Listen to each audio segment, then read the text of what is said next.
अस्सलामुअलैकुम, welcome to my YouTube channel mister physics 54। मैं हूं जैन, आप देख रहे हैं मिस्टर फिजिक्स 54 सल्लल्लाहु अलैहि वसल्लम। आज की इस क्लास में हम करेंगे फर्स्ट ईयर 1.2 एक्सरसाइज, जिसमें हम देखेंगे क्वेश्चन नंबर 4, 5 और 6 को।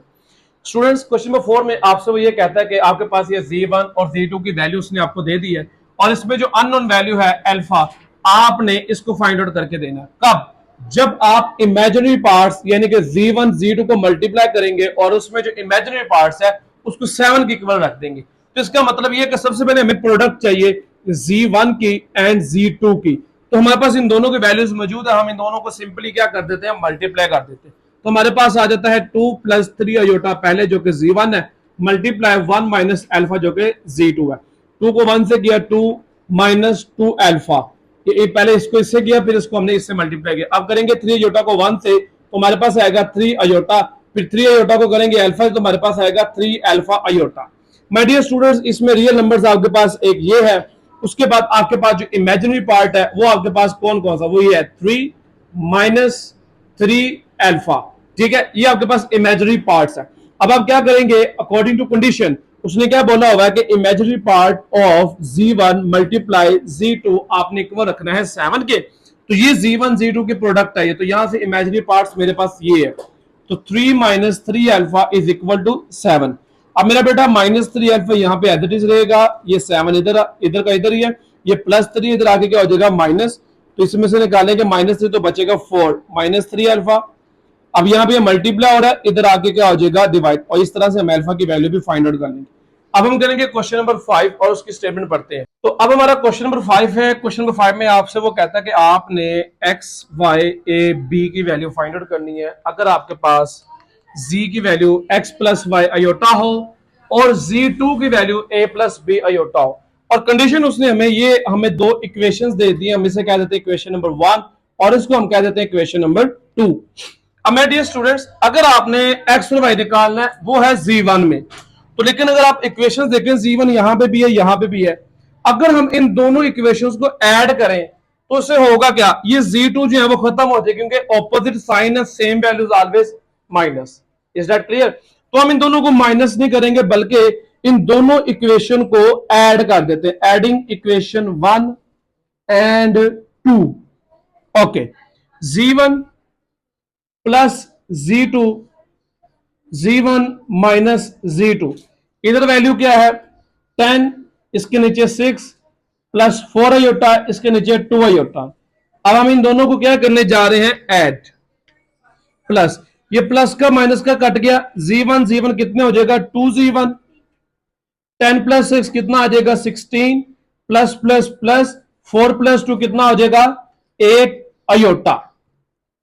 अब हम क्या करेंगे 2 इधर मल्टीप्लाई हो रहा है, 4 सॉरी यहां पे 8 नहीं आएगा बल्कि 6 आएगा, 4 + 2 मैंने मल्टीप्लाई कर दिया था। अच्छा, 2 यहां पे मल्टीप्लाई हो रहा है, उधर जाके डिवाइड होगा तो ये हो जाएगा 8 और ये हो जाएगा 3 अयोटा। अब Z1 किसके इक्वल था, x + y अयोटा के। Is that clear? तो आपको पता ही है रियल नंबर रियल के इक्वल और इमेजिनरी पार्ट के इक्वल, यानी कि x की वैल्यू आ गई 8 और y की वैल्यू आ गई 3। ये तो आ गया x और y। अब मेरा बेटा हम फाइंड करेंगे a और b सेम इन्हीं दो इक्वेशंस को यूज करके। अब यहां पे देखें a और b Z2 में है और यहां पे Z2 के साथ प्लस और माइनस है। अगर मैं दोबारा से इनको ऐड करता हूं तो यही चीज दोबारा आ जाएगी x y।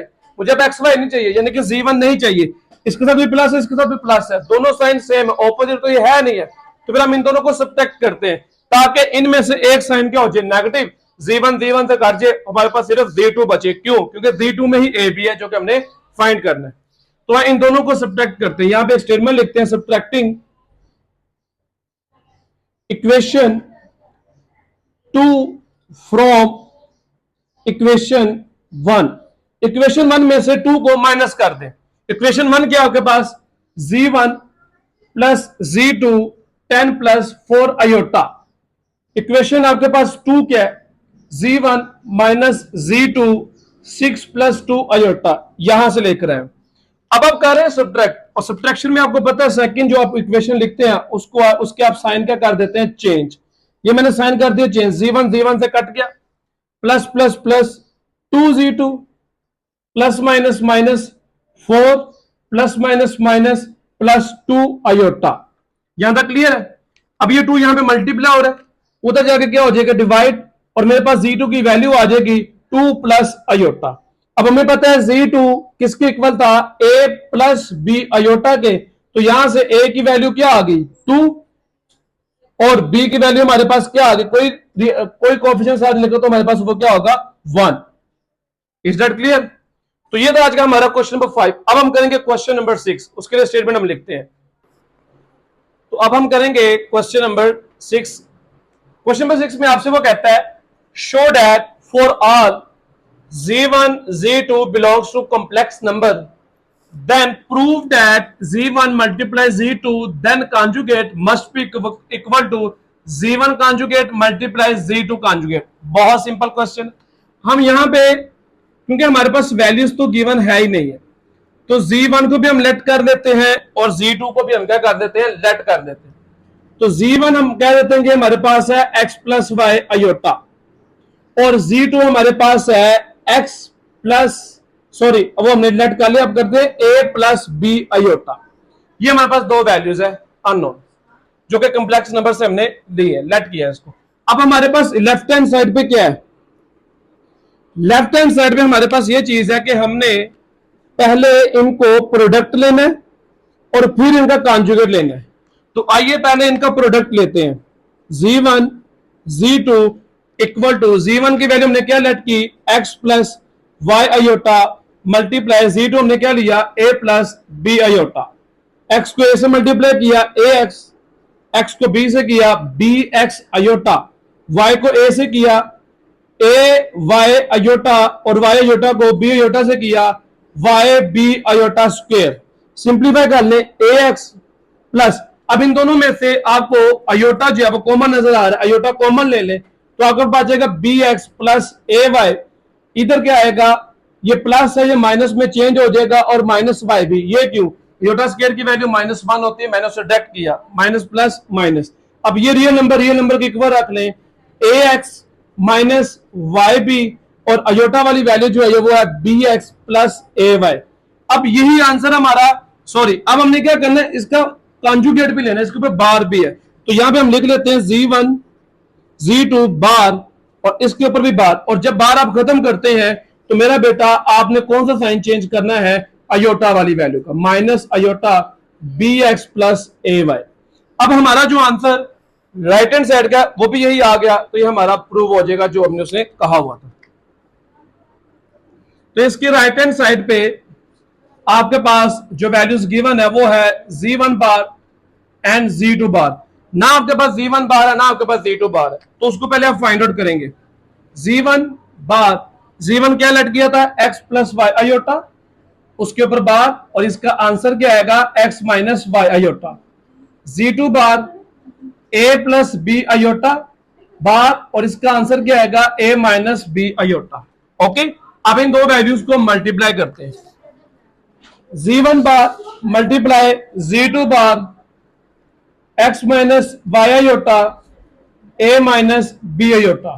x को a से मल्टीप्लाई किया ax, ओके, x को b से मल्टीप्लाई किया माइनस bx अयोटा, ठीक है, माइनस y को मल्टीप्लाई किया a के साथ तो आएगा a y iota minus minus plus तो आएगा y b अयोटा स्क्वायर।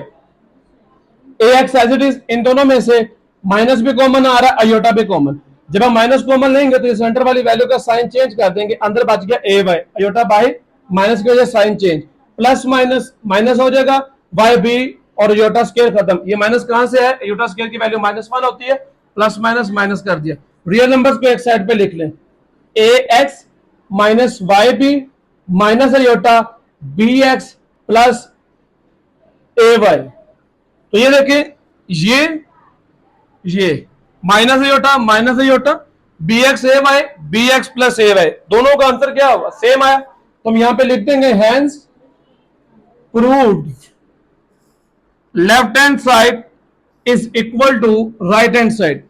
तो ये थे मेरे बेटा आज की हमारी वीडियो, जिसमें हमने क्वेश्चन नंबर 4, 5, 6 एक्सरसाइज 1.1 के किया। अल्हम्दुलिल्लाह, मिलते हैं अपनी नेक्स्ट वीडियो में, रखिएगा अपना ख्याल, अल्लाह हाफिज।